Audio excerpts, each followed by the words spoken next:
Swearing is not as bad as you think it is.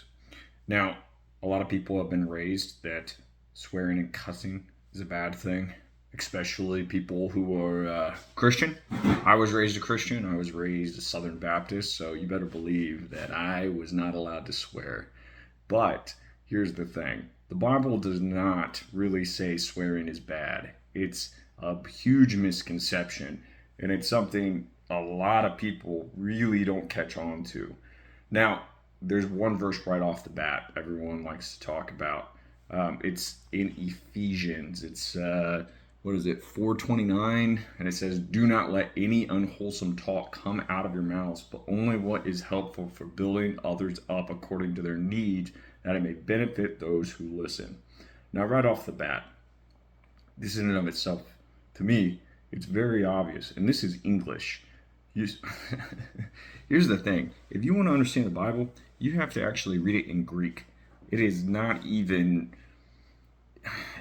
It is so much different when you read it in its original language. But in and of itself, this isn't even talking about swearing. It's talking about not putting other people down. It's a totally different thing to say shit or fuck versus saying you're an awful fucking piece of shit.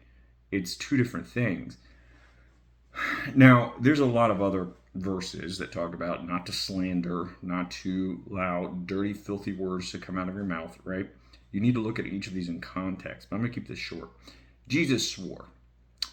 A lot of people swore in the Bible, and a lot of people said very negative things. For example, here's how you have to start out looking at this. We swear different than people swore 2,000, 5,000 years ago. They didn't used to use swearing in a very sexual context. Now, also, even today, other countries, if you go to Asia, for example, a lot of their swearing isn't even sexual or the same that we usually swear in. For example, in China, a big insult is to be called a turtle. And if you really want to insult somebody, you call them a turtle egg. Now, here in the US, for whatever reason, a lot of it has to do with the Victorian era. Sexual swearing is a big thing. And it's one of the worst ways to swear, if you ask me. I don't know why you would say to someone, hey, fuck you. I mean, honestly, that doesn't even sound that bad. I mean, I wouldn't be bothered by that. But hey, there's a lot going on here. I do agree with this concept of not trying to make people feel bad for no reason.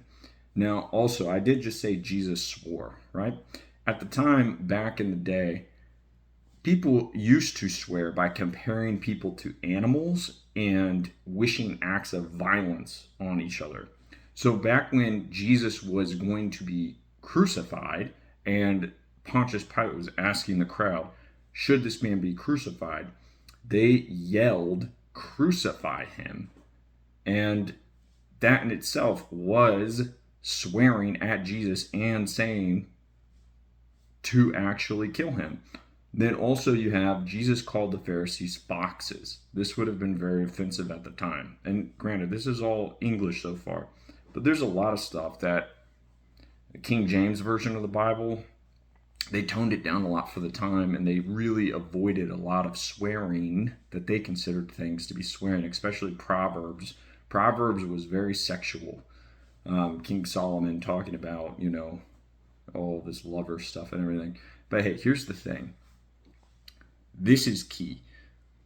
You have to realize political correctness is a thing that man does. It's something that politicians do to try and control you. If you can trip people up over making a big deal out of the words they say and not about the actual topic itself, then you can control people to not actually make any progress in what they're doing. It's a very, effective tool to try and make things complicated so that you can't have any actual tangible process in trying to solve problems. And it stifles your emotions so that you're not supposed to feel passionately about things, which is really the bigger problem. And on top of it, you have, if swearing was a sin, believe me, it is much less than any other major sins. Like, according to the Bible, all sins are equal, right? And just to be clear, I'm not really like a. I was very raised in religion, but if anything, you'd call me probably a deist. Now, a lot of this stuff, you know, the real important parts is, are you helping people? Are you hardworking? Are you trying to spiritually grow? Those are the important things.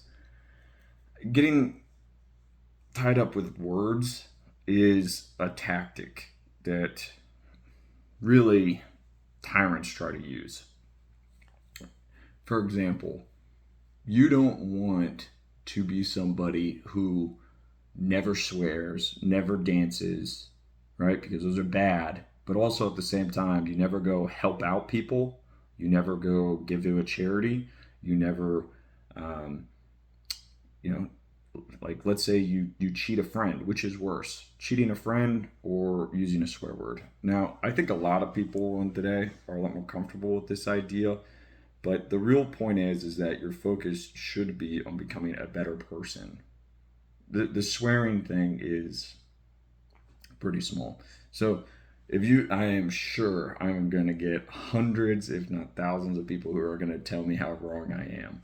And they're going to go over every little verse in the Bible and they're going to tell me how wrong I am. It's going to be great. But look, it's not the point, right? I've read the Bible a lot, trust me. And in doing that, I moved away from a lot of the Southern Baptist ideas, realizing that a lot of it didn't even make sense. So tell me what you think.